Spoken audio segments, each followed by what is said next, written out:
The story in the novel begins like this. One day, the world faced a calamity. Towers and dungeons appeared out of nowhere, spawning monsters. These monsters attacked humans, plunging the world into chaos.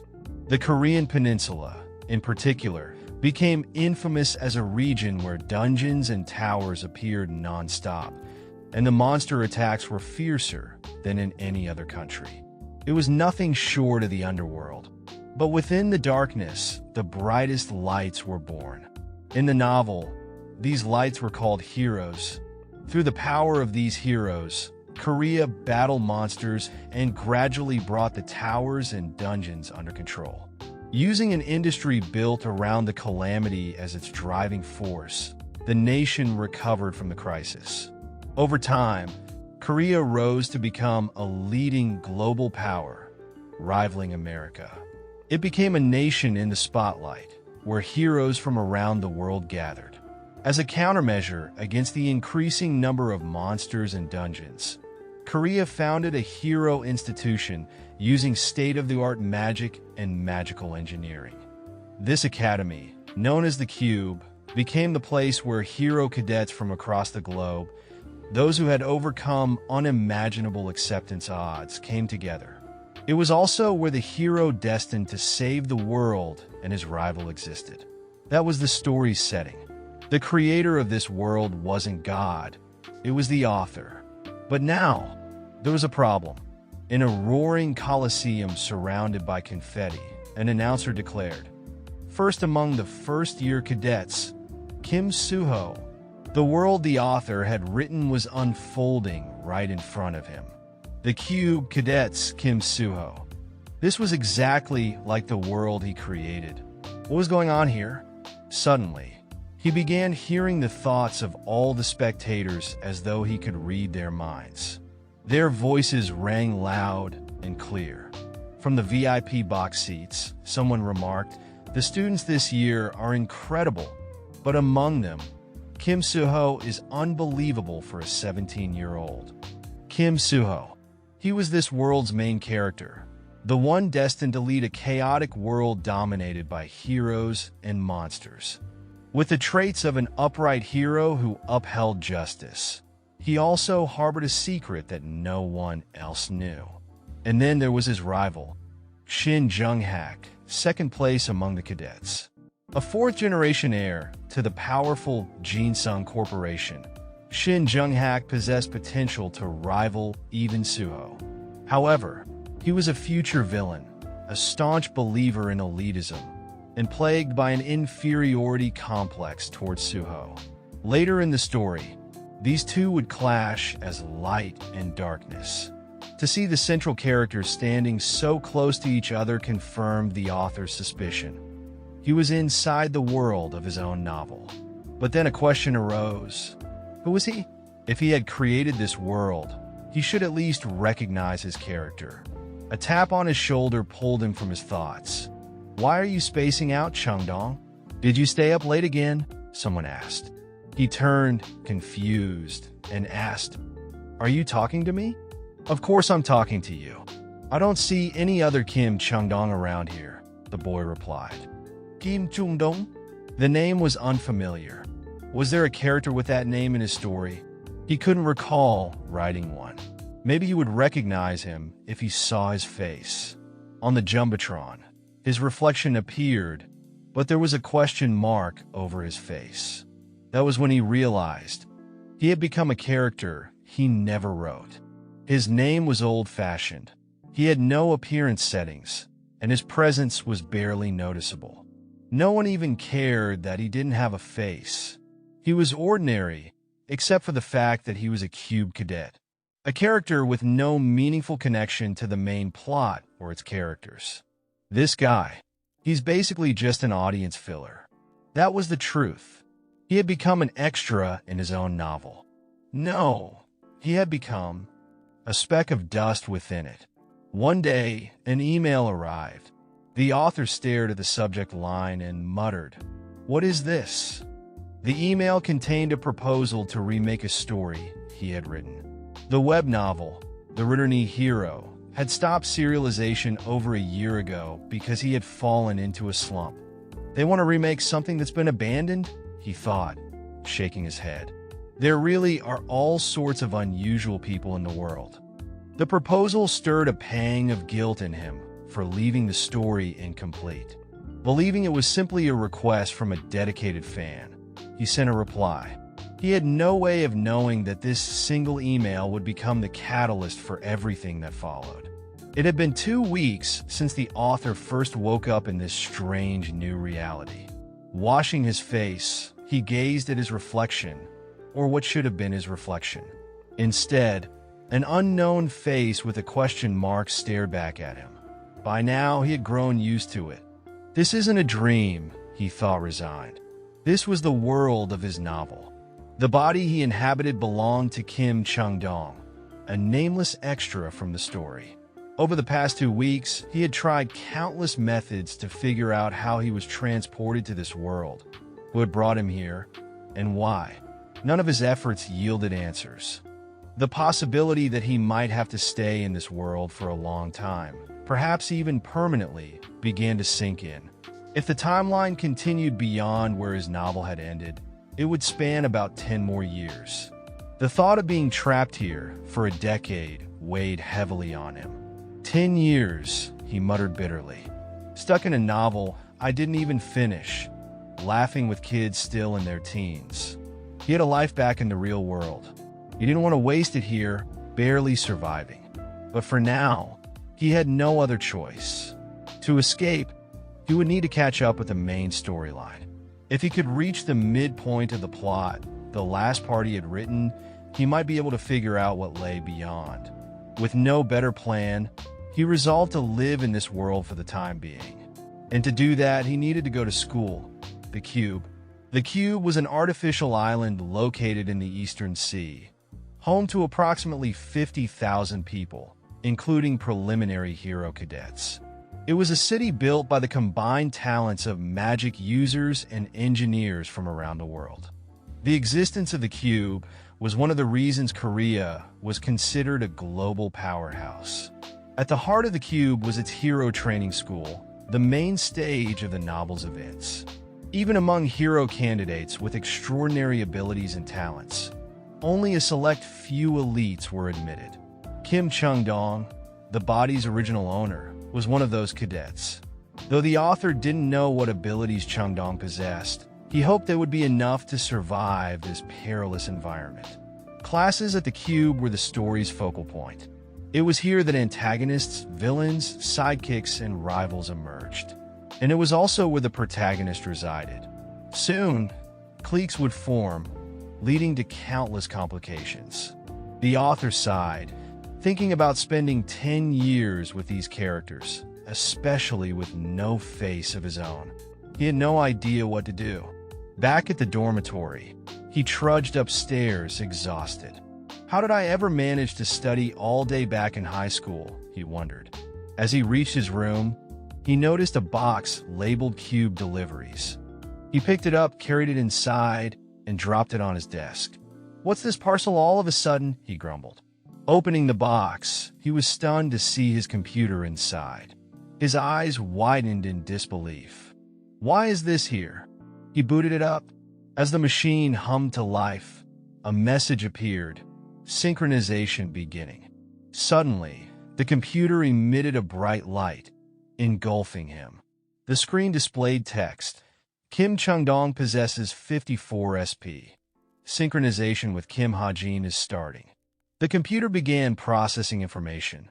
Settings are being downloaded.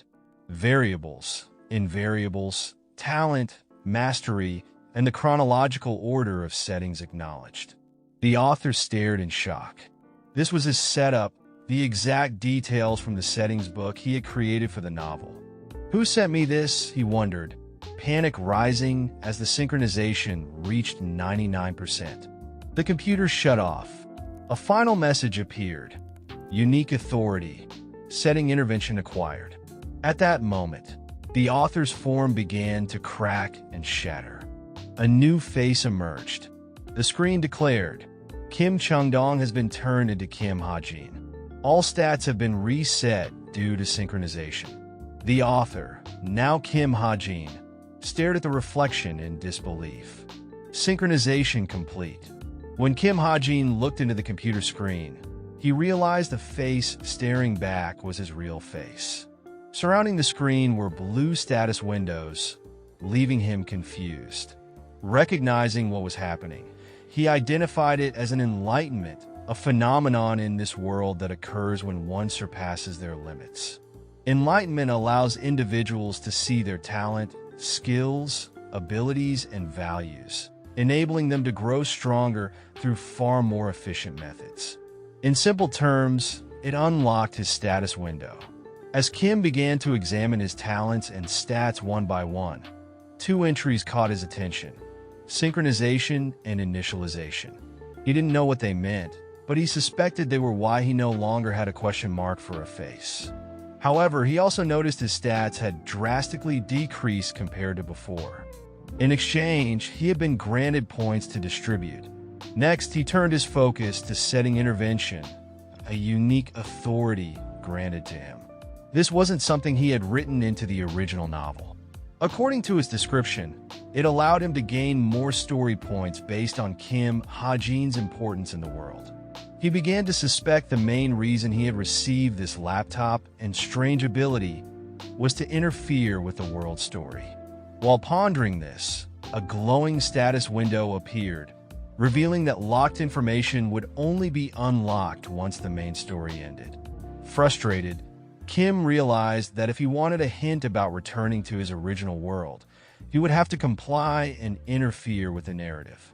Sitting at the computer, Kim reasoned that there was no guarantee he would be sent back even if he did nothing, and waited for the story to progress to the part where he had stopped publishing.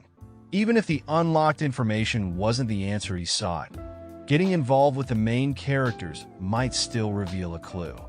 To do so, however, he would need to become strong enough to withstand the challenges of the main story. In Kim's novel, there was no concept of leveling up in the traditional sense. Stats couldn't be increased freely, making points an extremely valuable resource. To make the most of them, Kim decided to invest in luck, a stat that influenced every aspect of life, from finding hidden rewards in dungeons to forging relationships and gaining unexpected bonuses. It was in essence a cheat stat, although luck was an invariable stat and couldn't normally be raised with points. Kim discovered it was possible to convert his regular points into story points and use those to boost his luck. He decided to give it a try, converting 10 points into 10,000 story points and investing 9,000 into luck. During this process, a mysterious bonus effect activated, increasing his luck to 9.1. Satisfied, Kim noted that the protagonist of the novel, Kim Suho, had a magic power stat of 9.0, meaning his luck was now truly remarkable. With the remaining story points, he invested in perseverance, a stat crucial for enduring the cube's harsh training. Again, his mysterious luck took effect, boosting his perseverance from 6.6 to 7.2. At that moment, the system glitched, displaying a warning. An error that can greatly influence the plot has been discovered. From now on, invariable stats cannot be modified with story points. Kim sighed in frustration, thinking the restriction was unfair. Still, he managed to salvage both his luck and perseverance stats before the system imposed its limits. He remembered he had another 10,000 story points from novice consideration, but decided to hold off on using them for now. The next day at Cube, training class began under the supervision of their instructor, Kim Soo-hyuk. He was a mid-ranking hero with a ranking point of 3,850 and a worldwide rank of 9,737. According to the Hero Association's classification, he was a high intermediate rank, level 5. Standing before the cadets, Soo-hyuk wasted no time. Cube isn't the enjoyable place you might have imagined. You'll be evaluated solely based on grades. Underperform, and you'll be held back.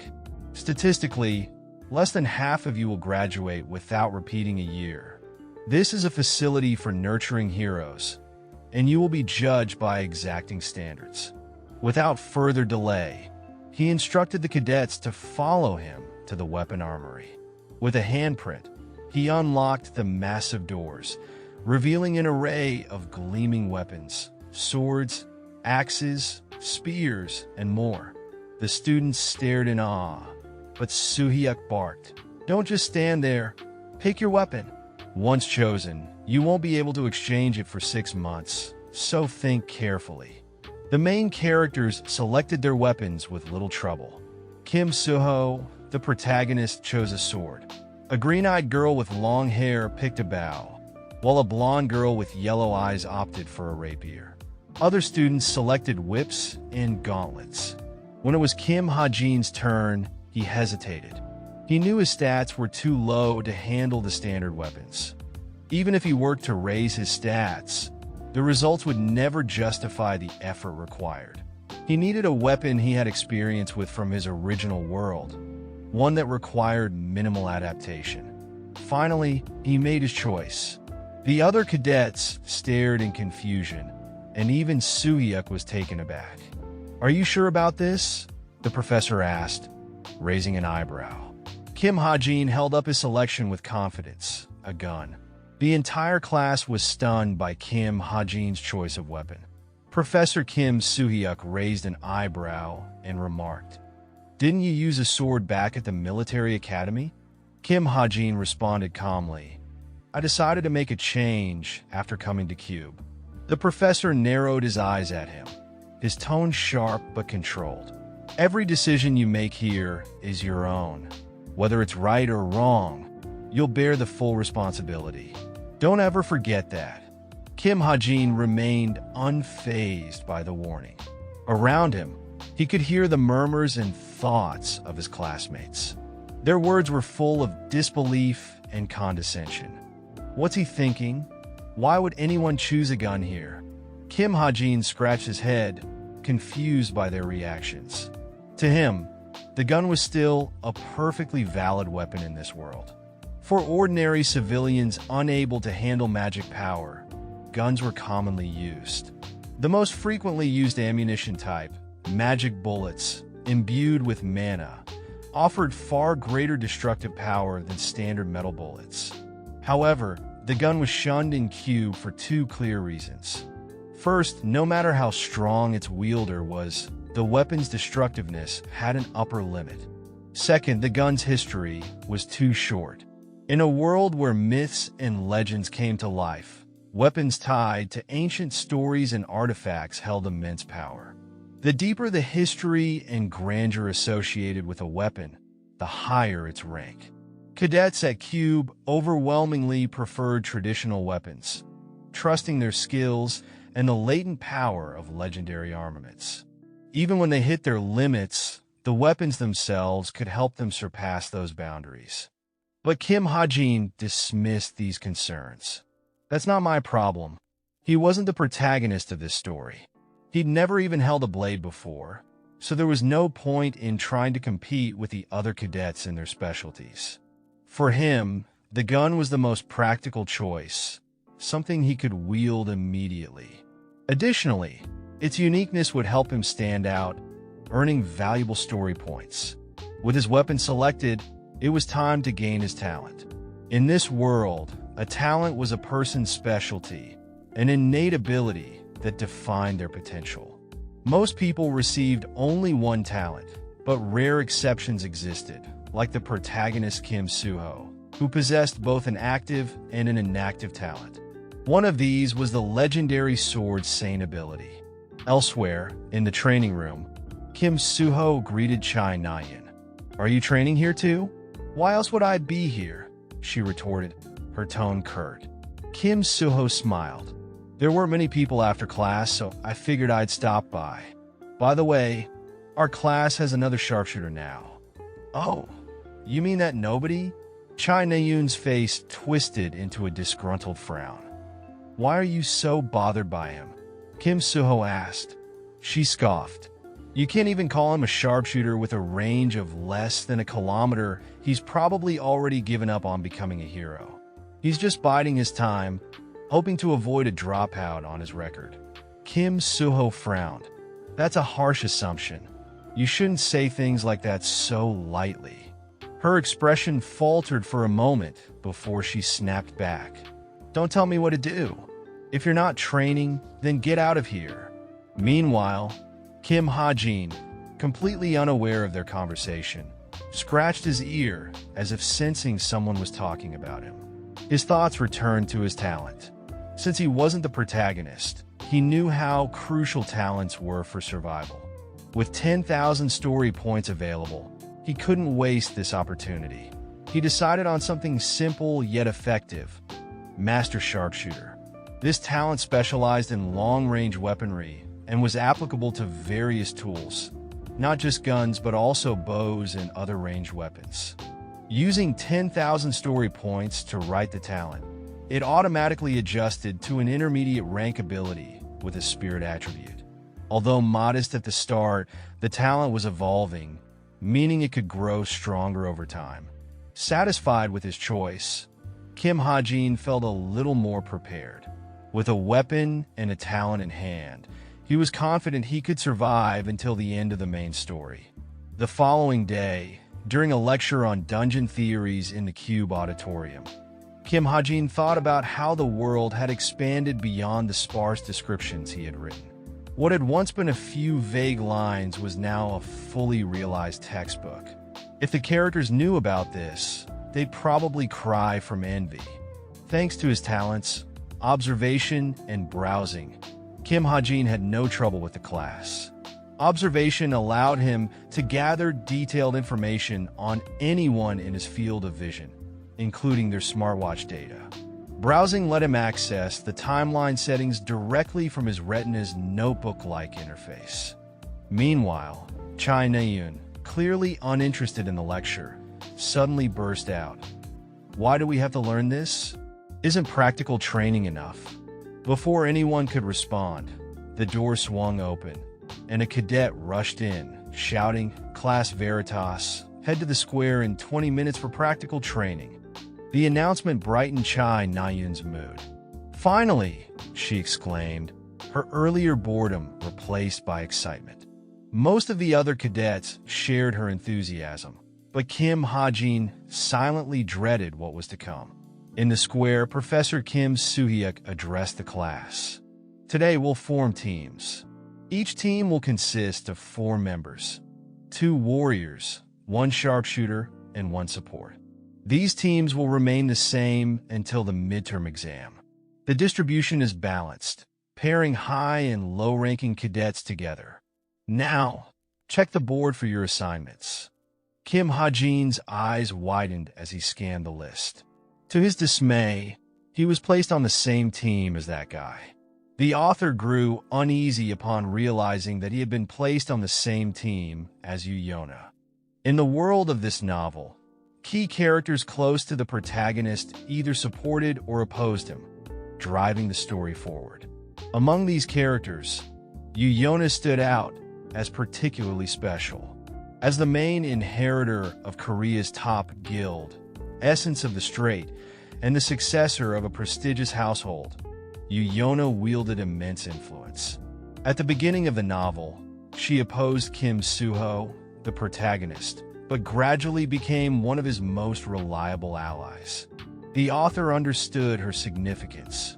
Establishing a connection with Yuyona was crucial, not only because of her narrative importance, but also because deeper involvement in the story would earn him more story points. Determined, the author resolved to use the day's training to find a way to attract Yuyona's attention. 2 of their team members introduced themselves to Yuyona, momentarily catching her off guard. Maintaining her composed demeanor, she introduced herself with a bright and polite tone. As she looked around for their last team member, the author stepped forward boldly, declaring that he was the one they were waiting for. Yuyona eyed him with visible uncertainty. The author reminded himself not to falter. Yuyona despised people who lack confidence. Just then, the axe-wielding teammate interjected, pointing out that the author was the one who had chosen the gun during weapon selection. The professor loomed over the team at that moment, silencing their chatter with a menacing glare. "Do you have time to talk?" he barked at the author, startling the entire group. Without further delay, the professor announced that the monster locations had been sent to their smartwatches and ordered them to head out immediately. The author's team made their way to a vast wheat plain bordering the ocean. The trek was arduous, and Yona informed the team they would arrive soon, urging them to prepare. While she explained the game plan, the author lagged behind the rest of the group, struggling to keep pace. "I'm dying," he thought, his breath labored. Though his vitality stat was well above that of an average person, it barely allowed him to keep up with the others. He began to wonder if this was the norm for Cube cadets. The team finally arrived at their destination, Training Area Number 8, the beach. Waiting for them was their opponent, the Black Hump Octopus, a lower middle-class monster. As the team observed the octopus gliding through the water, they began planning their strategy. The Black Hump Octopus itself wasn't particularly powerful, but the hump on its head posed a serious threat. When the creature sensed danger, it released baby octopi from the hump to swarm and attack enemies. These blood-sucking creatures could reduce even the strongest opponents to mummified husks in seconds. The team agreed that dealing with the baby octopi first would be their priority. One of the teammates suggested that the gunner, referring to the author, handle the dozens of creatures quickly. However, Yona immediately interjected. "I'll take care of the baby octopi," she announced, her tone firm. The warriors should conserve their magic power for later. She added that the Black Hump Octopus had an exceptionally strong recovery rate, meaning they would need to sever the hump in a single, decisive attack. The author's expression darkened as he realized Yona was trying to exclude him from the fight. When she shot him a cold glare and said, "Let's start the mission," he returned her glare with annoyance. The battle began as the Black Hump Octopus effortlessly tore apart a nearby boat. One of the warriors swung his axe against a rock, creating a loud clang to lure the creature toward him. The octopus responded instantly, surging toward the shoreline at an incredible speed. As it reached the beach, it reared its grotesque head, aiming to attack the axe-wielding teammate. The team quickly moved into position, each member preparing for the fight. Tension filled the air as the real battle commenced. The hump on the back of the octopus began to rumble ominously until it suddenly burst, sending a swarm of baby octopi flying toward the beach. Team 5 stood frozen in shock as the creatures launched through the air, heading directly for their axe-wielding teammate. Unprepared and mid-sprint, the axeman panicked. Just as the baby octopi closed in on him, a black whip snapped out of nowhere, striking down the incoming swarm. Yona stood tall, her weapon in hand, effortlessly eliminating dozens of the baby octopi in an instant. One of her teammates gawked at the display, marveling at her raw power. "So this is why she's ranked 7th among the new cadets at Cube," he thought, hurriedly thanking her before continuing his escape. Yona remained locked in combat with the main octopus, trading calculated blows. But amidst the chaos, one of the baby octopi managed to sneak behind her. Spotting the danger, the frontline teammate shouted a warning. "Behind you!" Yona spun around, only to find herself face to face with the lunging creature. In that instant, a single gunshot rang out, and the baby octopus exploded midair. Yona blinked in surprise, her eyes darting to the source of the shot, the author. The rest of the team stared in disbelief, stunned by his unexpected accuracy. Yona herself, momentarily caught off guard, quickly snapped back to her usual demeanor. "Stay out of this," she snapped, her voice cold. Before the author could respond, the octopus's hump began trembling again, signaling another eruption. Dozens more baby octopi spilled out, surging toward the team. Yu Yona faltered briefly, but the author remained unfazed. This is what he thought. The enemy's only strength is their numbers. But even that's no real threat. Their movements are simple, and their trajectories are obvious. Seizing the opportunity, he activated his ability, Bullet Time. For 3 seconds, the flow of time slowed dramatically in his perception. Every movement became clear, each trajectory easy to follow. In that brief window, the author moved decisively. He raised his gun and began firing, each bullet finding its mark with unparalleled precision. One by one, the baby octopi fell, obliterated in less than 3 seconds. When the dust settled, Yu Yona's expression betrayed a flicker of astonishment before she quickly masked it. The main octopus, now desperate, prepared to unleash another wave of baby octopi. Its hump trembled violently, but before it could erupt, Yu Yona's whip lashed out and coiled tightly around the hump, holding it in place. "Now," she commanded. The two frontline teammates surged forward, their weapons glowing with magic power. In a synchronized attack, they slashed through the octopus, slicing it cleanly in half. The battle was over. The author, completely out of breath, stared at the remains of the octopus. "Did we clear the task?" he muttered to himself. A loud beep rang through the beach, signaling the end of the mission. A system announcement followed. Team 5 results. Time, 58 minutes, 58 seconds. Current ranking, 16th place. Monster cleared. Yu Yona glanced at the author with a thoughtful, almost insightful look before turning and walking away without a word.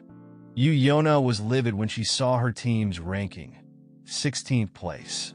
The instructor informed them that their battle footage, recorded through drones, would be sent to their smartwatches for review. Yona trembled with frustration. Although the assessment was based on individual performance, the team ranking still stung, especially since Chai Nyan's Team 2 had placed 4th. Chai Nyan's success was like salt in the wound. Yona vowed to create a clear gap between herself and Nyan. Her irritation deepened as she observed a boy from their class admiring Nyan instead of her. Fueled by jealousy, she slapped the table and stormed over to Nyan, her aura menacing.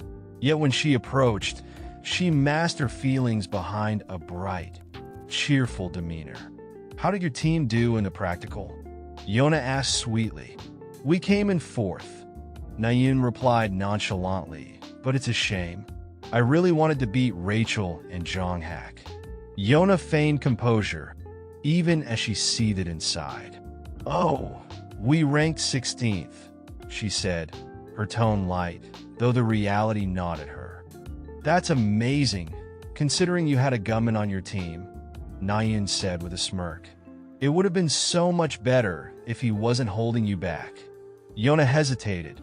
Despite the 50-minute delay caused by that man on a 10-minute route, he had contributed significantly during the monster battle. His bullets had eradicated dozens of baby octopi before they even touched the ground. She wondered if such precision and speed were even possible without magic bullets. Something about him was unusual. Meanwhile, at the training area, the author sat drained from the day's exertions. He checked his stats, noting their growth. Accuracy enhanced significantly when targeting low-rank monsters, thanks to his luck. Talent proficiency increased by 20%. Perception rose by 0.03. Story points gained 27. He grinned, satisfied that his interference with Yona had paid off. His stat boosts were bolstered by his high luck, and he decided to call it a day, confident he had progressed enough. Later that night, back at the Cube dorms, Yona reviewed the footage from the practical exercise. She froze the video, replaying the scene where the author shot down the baby octopi. In 2.78 seconds, he fired 60 shots, she muttered, astonished. Is it even possible to pull a trigger 20 times in 1 second? Or does his gun have an automatic fire mode?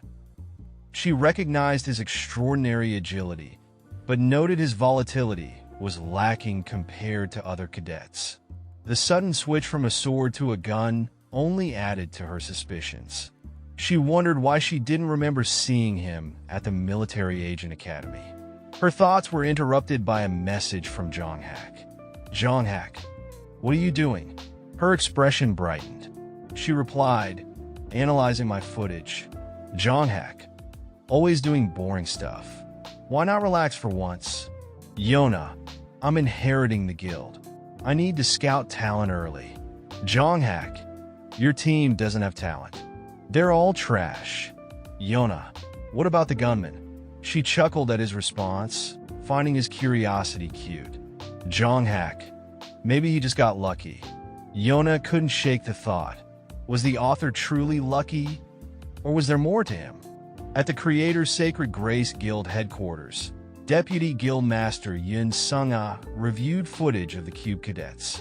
"Kim Suho," she remarked, watching him defeat his opponent with elegant movements. "His swordsmanship is like flowing water, as though he's dancing with his blade. It's no wonder the top guilds are targeting him." Next, she analyzed the author. His use of a gun caught her attention. The assistant explained he's been a topic of discussion in the guild community. Many noticed his performance because he was on Yona's team. Without an automatic rifle, he shot 60 bullets in 3 seconds, hitting 59 of his targets. "It's almost heretical." Sung-ah frowned. Switching from a sword to a gun is typical after enlightenment, but at 17? That's unusually fast. Enlightenment is rare and often limits talents to a specific weapon. If his is limited to guns, it's not very appealing. The assistant informed her that all scouters were fully booked with this year's extraordinary batch of cadets. Sung-ah sighed. "Leave him be for now. If he's truly a diamond in the rough, he'll shine on his own. Whether heretic is a fitting title or not will reveal itself in time." The following Wednesday, Kim Suho and another cadet were sparring intensely. It was the day for anti-personnel training, which paired cadets in groups of 2. The training used specialized weapons that minimized pain and made judging easier. However, the author wasn't granted the luxury of sparring with a fellow cadet. "Get up immediately," the instructor barked at him. Groaning in pain, the author lamented his predicament. Why was he the only one forced to fight an instructor? "It's because Cube hasn't finished developing your training firearm," the instructor explained. "Using real weapons during anti-personnel training is dangerous. That's why you're sparring with me." Unable to muster any more energy, the author raised his hands. "I surrender. I can't fight anymore." "There's no such thing as surrendering in real life," the instructor bellowed, charging at him with a haymaker. "Raise your guard." As her fist hurtled toward him, the author activated his advanced vision ability, dodging at the last possible second. His unexpected reaction startled the instructor. The author continued to evade her relentless attacks, narrowly dodging each strike.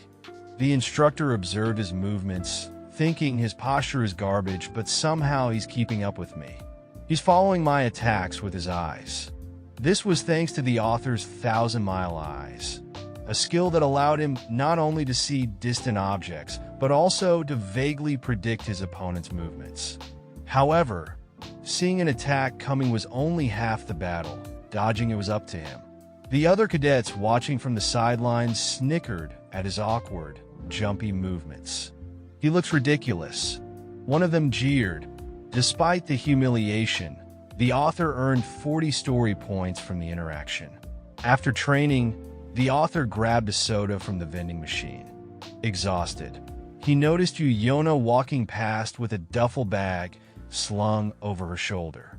Their gazes met briefly, tension crackling between them.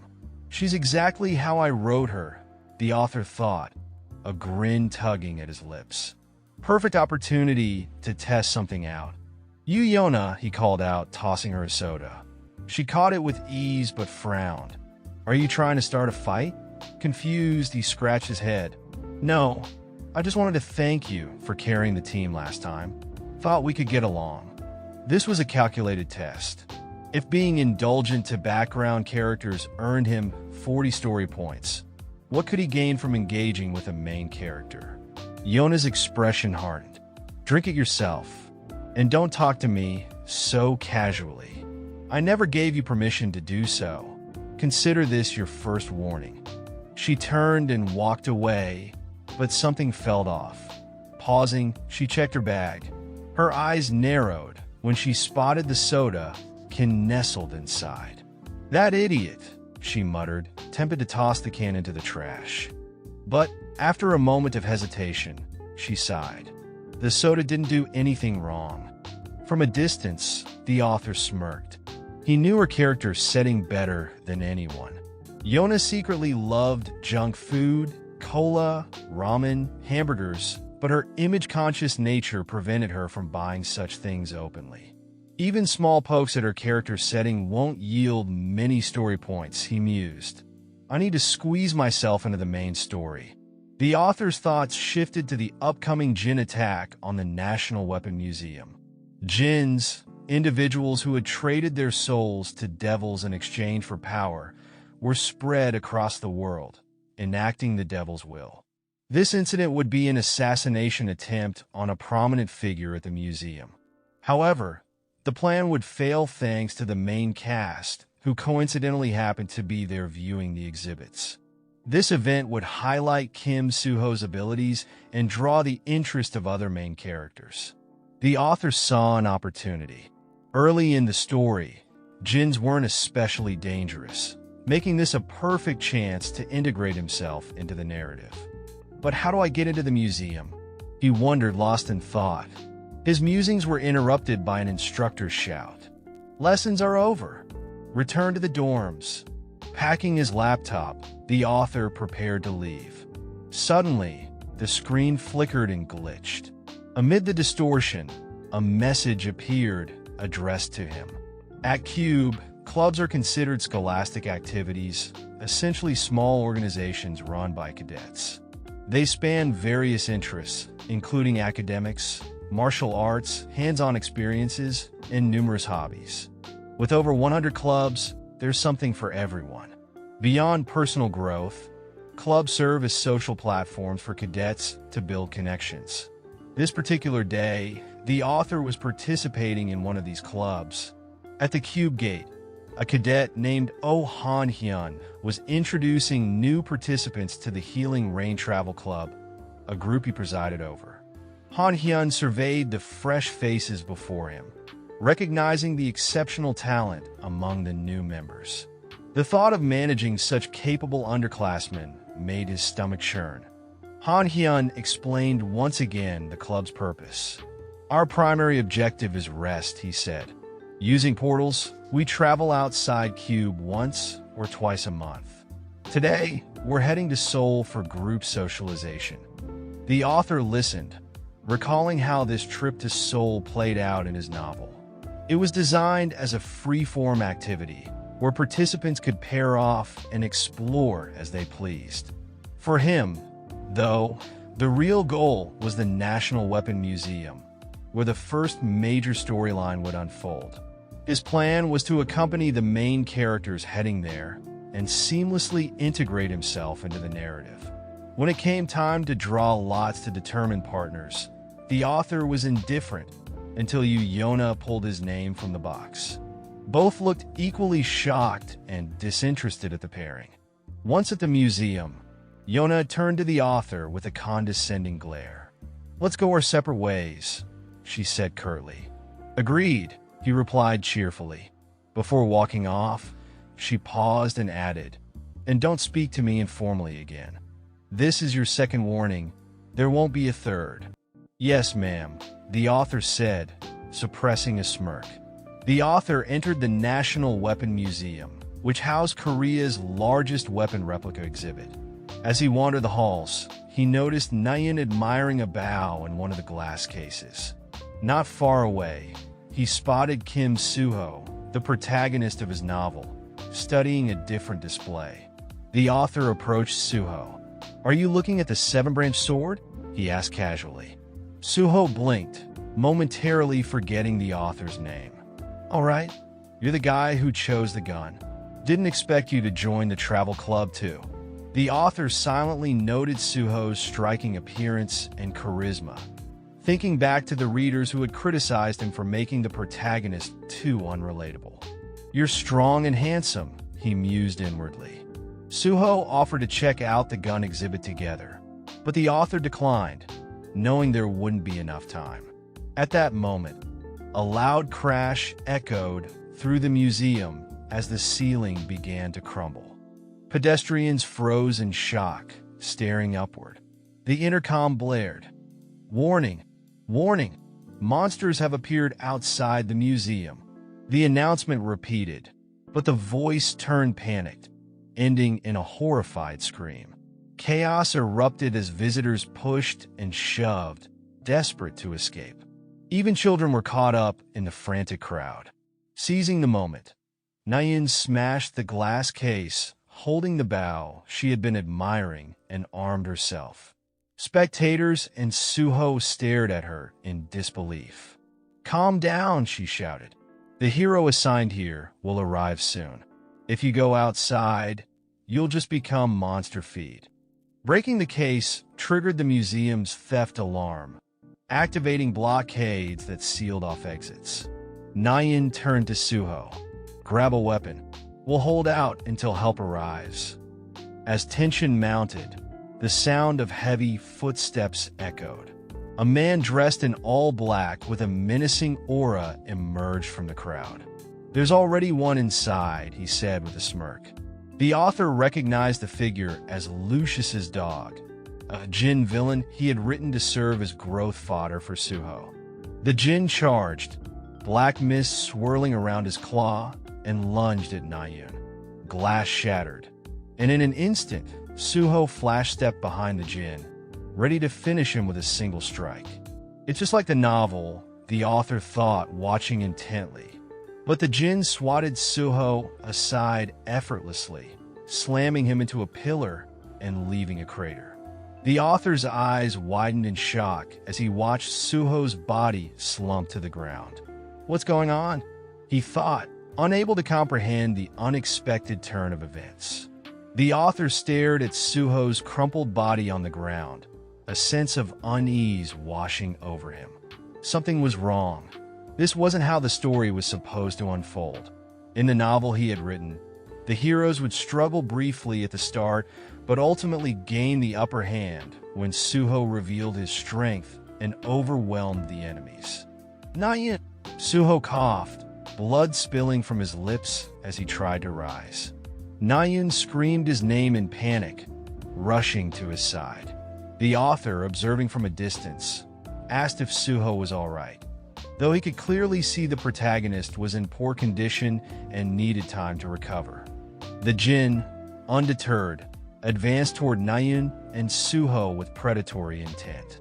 Nayin quickly drew 2 arrows and launched them to intercept the attack. The arrows struck the Jin, but he merely absorbed the hits, smiling in amusement.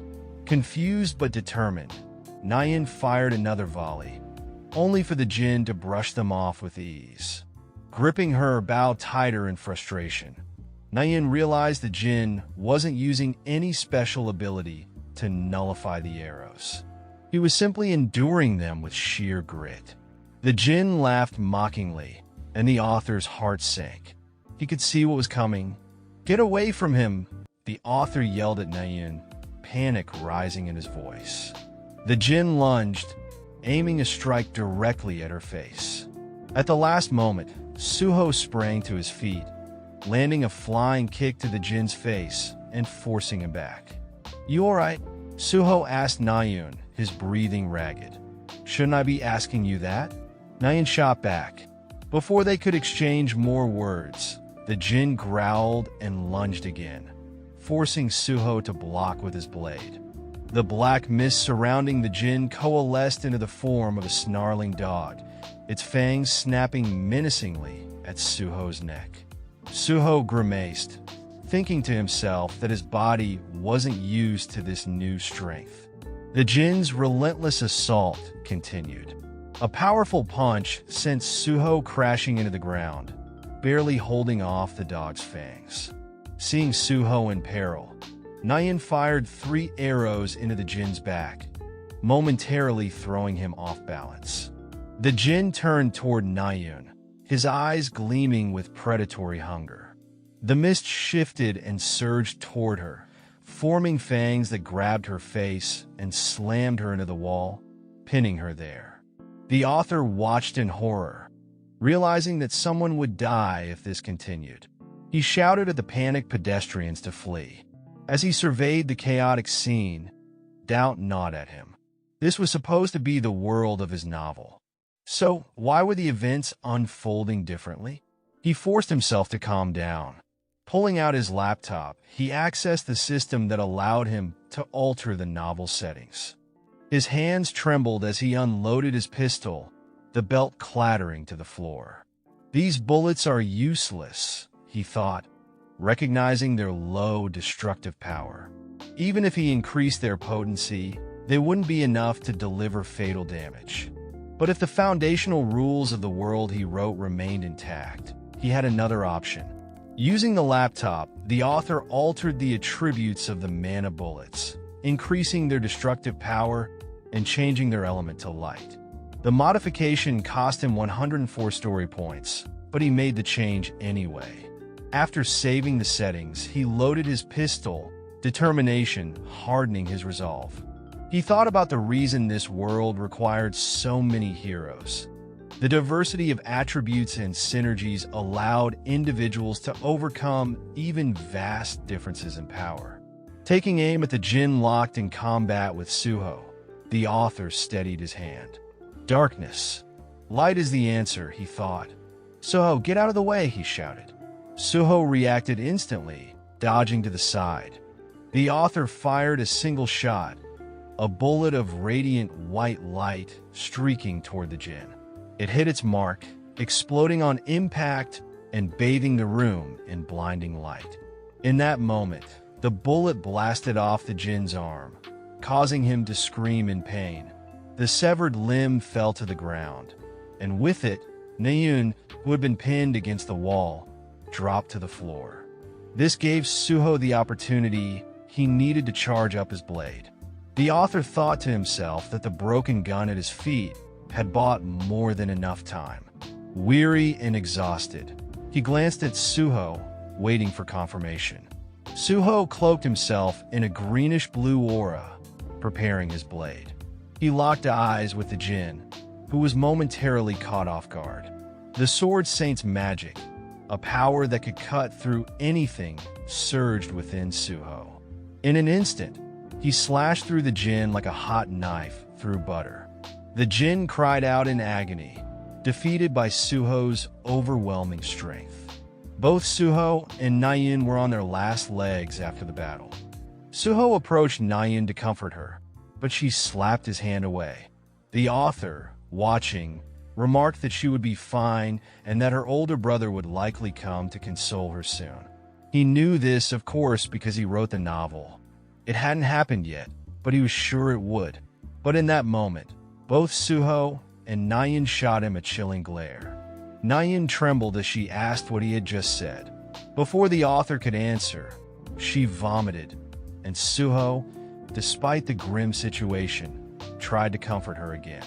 Outside, chaos unfolded as flaming-mouthed lizards ran amok, but they were easily defeated by someone who sent golden charges to pierce them to the ground.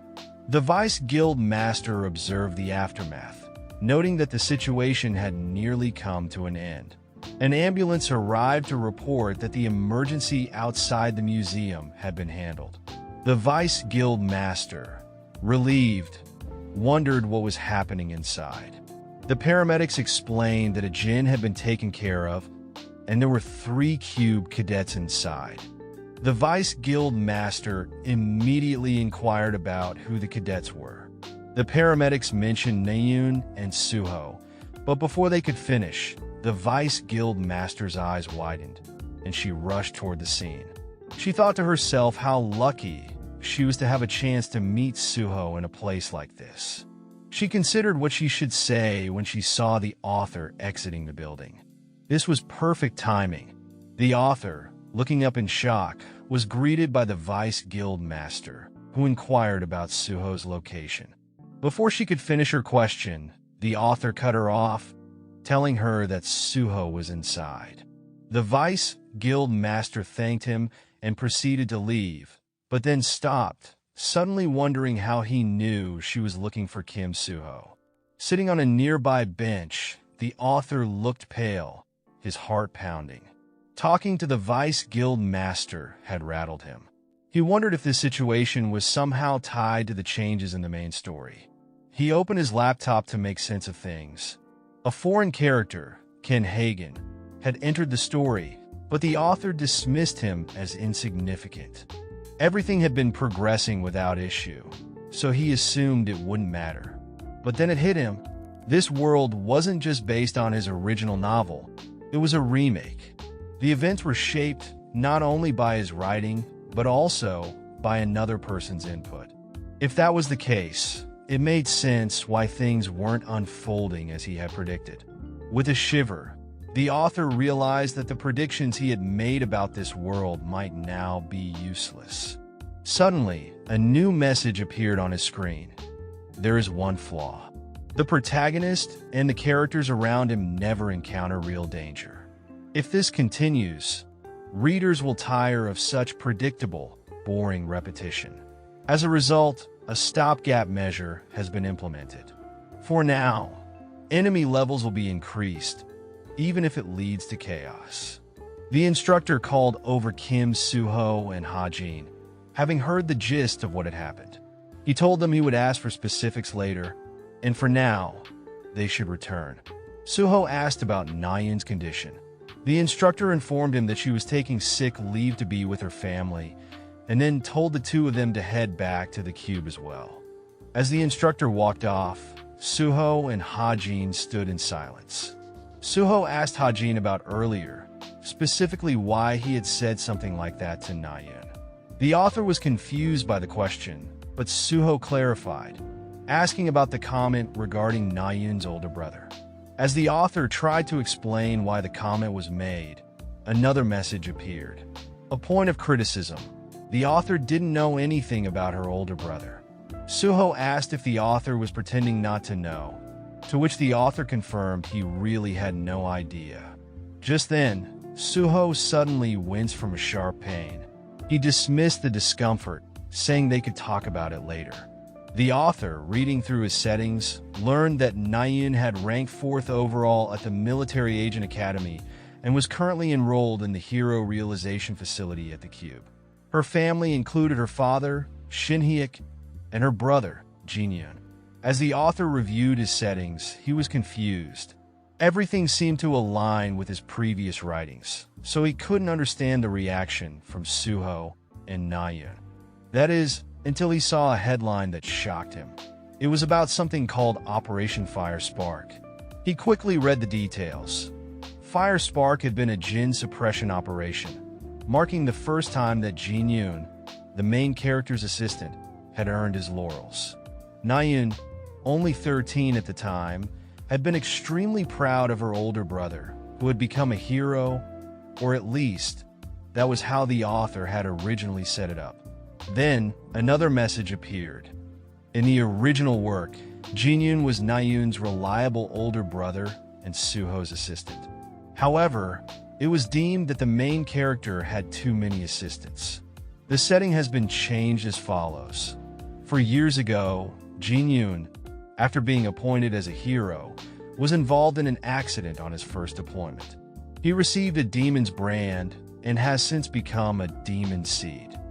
The author was disturbed by this change.